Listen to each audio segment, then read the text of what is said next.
This presentation is about the aggregate demand curve, the AD curve. When we were talking about microeconomics previously, the demand curve related the price of one good to the quantity demanded. So in that case, in microeconomics, when we were talking about a single market, we were just talking about the demand curve for one good. And we saw that as the price of the good went up, the quantity demanded went down, and vice versa. So the demand curve was downward sloping, and there was an inverse relationship between the price of the good and the quantity that consumers would want to buy. Now, when we are dealing with macroeconomics, we're talking about the whole economy. And therefore, we have to talk about aggregate demand, which is total desired spending by all sectors of the economy combined. So when we draw the aggregate demand curve, on the x-axis, the horizontal axis, we show total real output of the economy. That means not just the quantity produced or demanded of one good, but of all goods.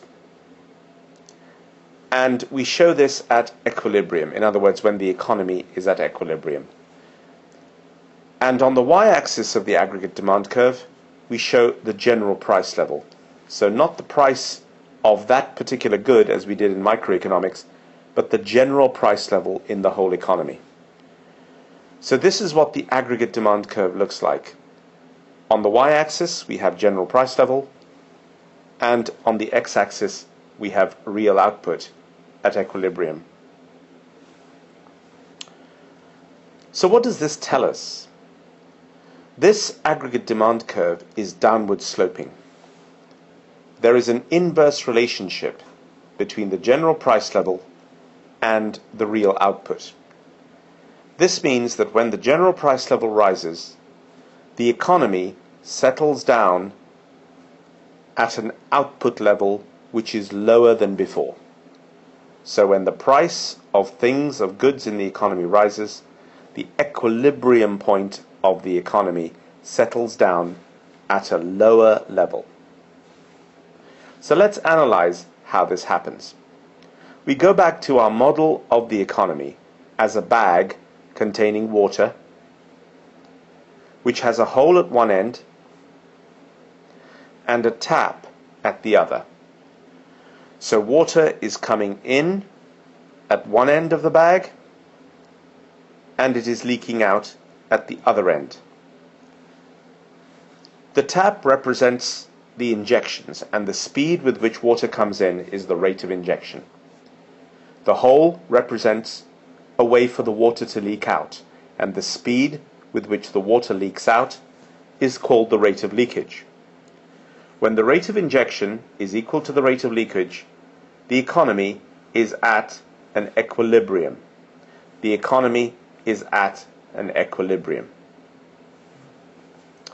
Now, let's see what happens when all prices in the economy go up, when the price level rises. We are saying that as prices in the economy go up, the equilibrium level of the economy will go down. It's like the water level sinking in the bag. So if we started with a water level at y0, we will end up with a water level or income level at y1. We have to explain why this will happen. Why will the equilibrium output of the economy fall when the price level in the economy rises? Well, we know that the aggregate demand curve suggests that this will definitely happen. It's a downward sloping line, which shows an inverse relationship between the general price level and the equilibrium level of output. But let's try to explain this. When the price level in the economy goes up, the first thing that happens is that the wealth of households has been reduced. Wealth means the value of the assets owned by a member of a household.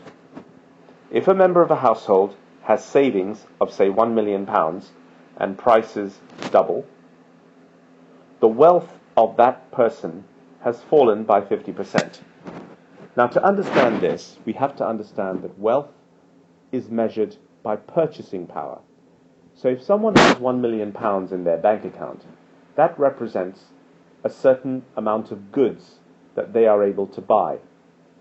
If prices rise, then wealth must fall, because that £1 million now buys less.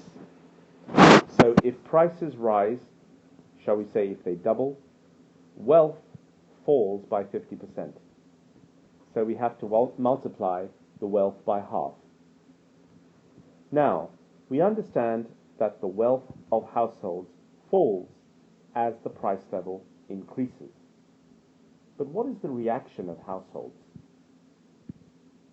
When this happens, they will try to restore their wealth, put their wealth back to what it was before.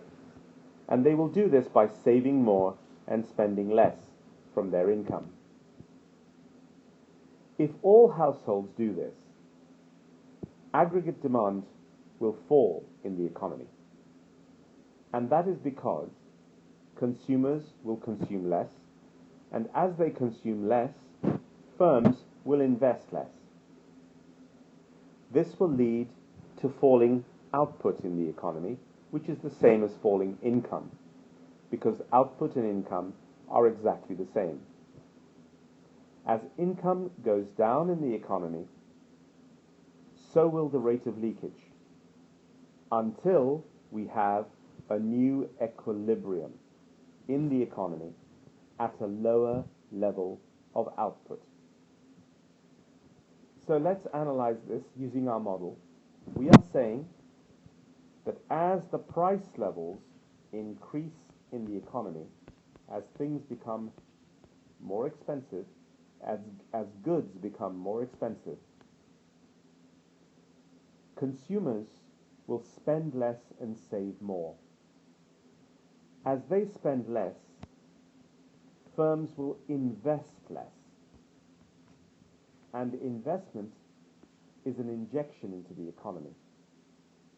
So the speed at which water flows into our bag will slow down. And as the injections slow, the water level in our bag will fall. That is to say, the income in the economy will start to decrease.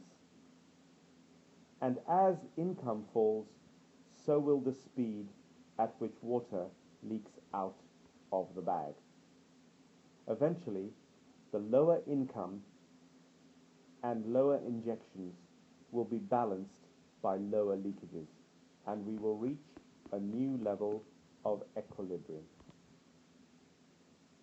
This shows the mechanism by which, when the price levels in the economy go up, real output reaches a lower level of equilibrium. And this shows that the demand curve, the aggregate demand curve, is in fact downward sloping.